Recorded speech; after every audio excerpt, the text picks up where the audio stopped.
Let us pray. Our Father, who art in heaven, hallowed be thy name.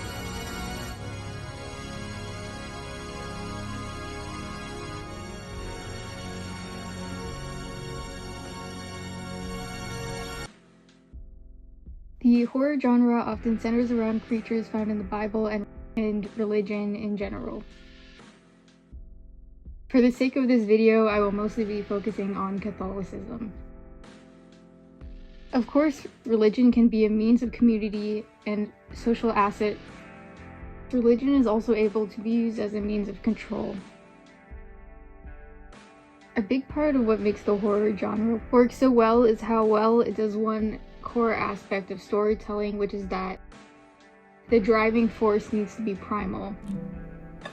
To be primal is to be seeking something innate to survival, such as needing to eat food, to use the bathroom, or in this case, to survive. Earl murders me because I'm having an I can't have no affair because of kill me pie. Custard with... Hold the banana. This type of plot is understandable even if the story is in a different language. The genre also taps into the abject, which is defined as something bad, experienced or present to the maximum degree. Another more surface level reason religion works so well in this genre is that it is often visually beautiful. If you have ever stepped into a large Catholic church or cathedral, the walls are often covered in stained glass and paintings. It was worth mentioning that the protagonists of all three of these movies are women. This was not intentional when I was seeking out these movies. There are several contributing factors to this being the case. Women have historically dominated the horror genre. This and the rom-com are the only two genres that have majority women as leads. In Barbara Creed's book, Men, Women, and Chainsaws, she notes that women have been typically chosen as a lead in horror movies because they are deemed as the weaker gender. And obviously women possess less physical strength, which means it makes for a more compelling story given it is even more difficult for them to get out of the situation. This next section we'll be talking more about cults. I'll be talking about the movie Midsommar. There will be some spoilers. So Danny in Midsommar is experiencing extreme grief, having to deal with the passing of multiple family members, and is targeted by the cult. Danny has a boyfriend named Christian. Christian has this friend group. Danny basically doesn't have anybody except for Christian. It's shown that Christian basically was planning to break up with Danny before there was the passing of several of her family members. One of the members of the friend group invites them to Sweden to take part in the Midsommar festival. Danny overhears the conversation and asks to join them. They agree, though it's clear they don't really want her there. The member of the friend group who brings them into the Midsommar festival is called Pelle. And Pelle also seemingly shows more kindness to Danny and is basically seemingly nicer to her than the other members of this friend group. The group goes, obviously Danny thinks it'll be a nice kind of escape. At this time in Sweden, it is light outside 24/7. It makes the movie very interesting visually. Most movies in the horror genre take place at night. In contrast, this movie is light 24/7. It also makes it more disorienting because there's no clear signal into night. At probably the most well-known part of this movie, Danny ends up being the last one remaining in this maypole dance. It is just very rapid and disorienting, which is kind of the way the whole movie is. When Danny is crowned Flower Queen, she wears an outfit that is made of thousands of flowers. It is so heavy that she can barely walk. Obviously, it is a movie about a cult, and it tries to take you on the journey of the cult with Danny. In the cult, she's never alone. She's surrounded by people. It obviously isn't a coincidence that Danny has been chosen by this cult. The fact she's experiencing extreme grief makes her more susceptible to the influence of the cult.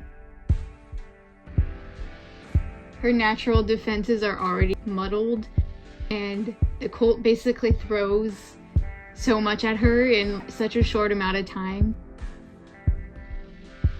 Another aspect is the presence of drugs. It's notable that a lot of cults use drugs, excessive drinking, chronic sleep deprivation to make it much more difficult for their members to leave or to understand what is happening, especially when they're in an environment that makes it much more difficult to leave. And you see all that happening in this cult. The fact that it's literally bright outside 24 hours a day is a visual manifestation of that. Early on, even one of the first scenes when they get there, they're given a tea which is made of magic mushrooms. That visually is shown. That's not fine. Why is it like that? That feels wrong. I don't like that. I'm just gonna lay down, okay? Yeah, do that. Everybody else lay down. Josh, can you lay down, please? To you as a viewer, which already makes it more disorienting. There's also a lot of art on the walls, which is kind of a satire on religious art you can see found in Catholic churches and from most religions.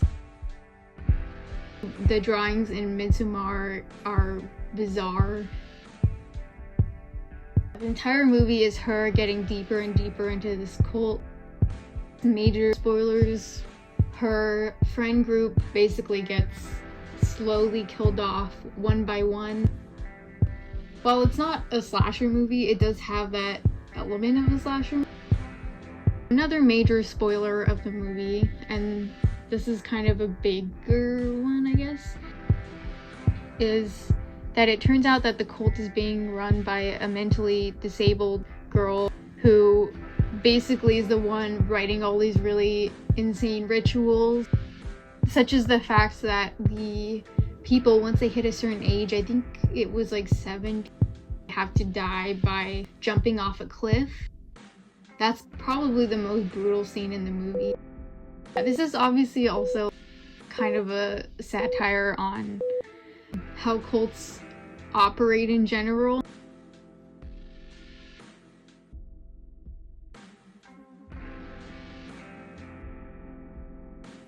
Okay, so this is a specific cult that I wanted to mention.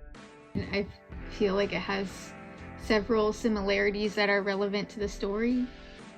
The one I'm going to mention is called the Cult of the Mother God. This was a weird one. It was very small. There were only a few people in this cult. It was led by a woman named Amy, who was an alcoholic. The members basically followed her, believing that she was a reincarnation of God. Amy was an alcoholic and also addicted to drugs. Was basically slowly being poisoned by colloidal silver. Colloidal silver is what they saw as the medicine, and the more sick she became from her alcoholism and drug addiction, the more they would feed her this colloidal silver, which she also was the one who said that what you should do. Colloidal silver, there are no known health benefits. There are these people who followed Amy, who was the mother god. They thought was the reincarnation of God. It basically acted as a small community where all these people lived together, and they were pretty much all drinking all the time. She also told them that UFOs would come. Because the members She basically told the members that because she was a god, she wasn't affected by alcohol the way a person would be. But her body physically deteriorated rapidly. She lost extreme amounts of weight. She looked deeply sick. Basically, as far as the colloidal silver, the more sick she was, the more they would give her colloidal silver. After years of ingesting colloidal silver, her skin quite literally turned gray. She did end up dying eventually from it. She stopped breathing and she did not have a heartbeat, and the cult members believed she wasn't really dead because she was a reincarnation of God. They believed that, like Jesus, she would come back to life. They carried around her dead body for a week, basically. They had a hotel room and they just hung out with her there, pretending that she was alive. There were a number of common tactics that are used in cult: chronic alcoholism and drug addiction. It didn't seem like chronic sleeplessness was as much the case, given the members were already so convinced that she was God. It seemed like a lot of them were pretty with it from the beginning. She obviously took a lot directly from the Bible. She believed they were going to be taken away by aliens as a form of a judgment day. They also believed that they were basically saving other people by bringing them into this cult, because it meant they would also be saved when the aliens came and took all of them away. I'm also going to mention another example of a religious horror movie.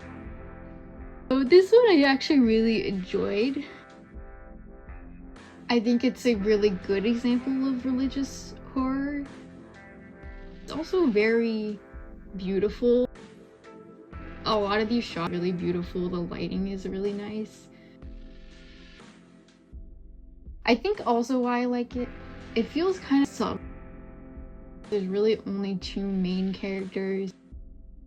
It's very kind of simple, especially as AI becomes more and more of a thing. Another aspect I liked about this movie, and I also like when other movies do, is even though there's body horror, it doesn't actually show it for the most part. A lot of it's pretty much entirely off screen. Another movie that I know does this, I haven't seen it, but knowing this, I think I would want to see it, is Fresh. This movie deals with like really gruesome subject matter. It's a cannibalism movie. But despite that, it does not show much. It cuts away from anything that is particularly brutal, because the implication you get is enough. I do find that's more effective. Its treatment of its women characters is much better than a lot of historically how the genre has been. A lot of times when there's these like brutal scenes, they will show it. Saint Maud, the core premise is Maud worked as a nurse and she now works as a full-time carer to this woman named Amanda who is dying. Maud believes she's talking directly to a saint and to God. She lacks real friends or family. Amanda is the opposite of her. Amanda does not believe in God. She represents nihilism. As she is dying, she still is a person who likes to surround herself with people. She still wants to basically participate in life even as she is dying, which is in contrast to Maud, who basically devotes herself just to work and to God. In Maud's role as a nurse, she's been surrounded by disease and death.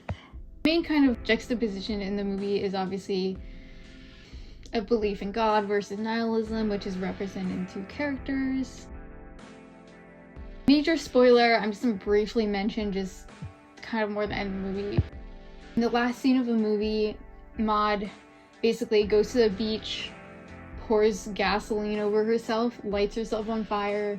Being said, this is not a brutal scene, just a visually angel wings, and it's like her smiling, she's overjoyed, but then for a split second and you hear like the sound of burning and a scream. And anyways, thank you for viewing. If you enjoyed this video, feel free to check out this channel for future videos.